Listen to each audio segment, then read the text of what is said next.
Behind my two-bedroom window. Part 2.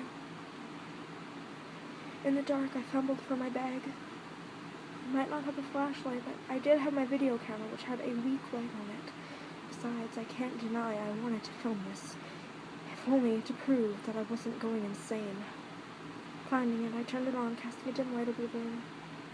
Even with this light, the shadows still consumed the edges of my vision, making me jump at every perceived emotion I caught in the corner of my eye. Shaking, I forced myself to focus on the camera.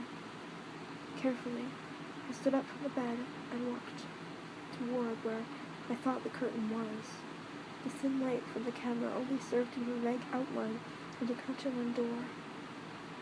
The darkness had swallowed the room, was even now working against the light from my camera. Carefully, I reached down and touched the curtain, pushing it closed all the way. Whatever was out there, I couldn't look in now. As I did, I heard a loud clicking sound next to me, like a latch turning in the door. Panicked, I whipped around and looked at the door. Inexplicably, it had opened on its own. The latching sound I had heard, however, was the door getting caught by the extra security lock. I could only see nothing outside the crack, just more inky blackness outside. I slammed the door shut again, double-checking the locks and latches. Everything was in place. I breathed out a sigh of relief. That's when I heard it.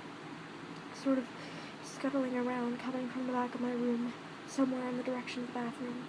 Cautiously, I moved slowly toward the noise, trying to keep my hands from shaking too badly.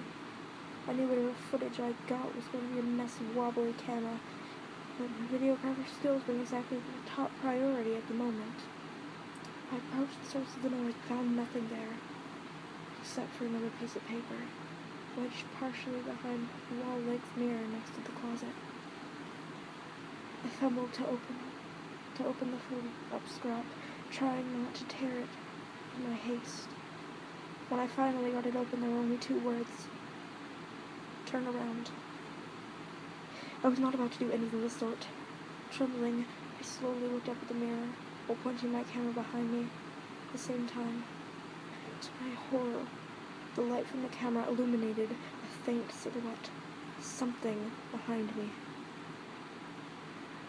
All I could make out was a vague form, no taller than the height of the bed. It was moving towards me. I broke out of my paralysis and dove into the bathroom, slamming the door behind me. Quietly sobbing, I leaned against the door and slowly slid down until I was sitting on the cracked tiles. The door firmly closed and locked behind me.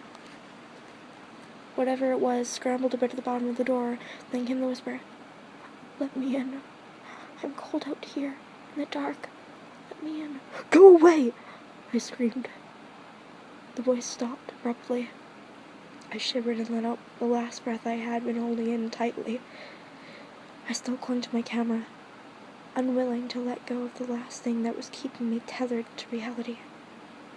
I sat there until the rays of the early sunlight began peeking under the door, and I knew it was safe. Carefully, I cracked open the door and peeked around. The coast was clear. In a rush, I grabbed all of my luggage and raced out the door. The hotel manager looked at me kind of oddly, but I was not going back into that room.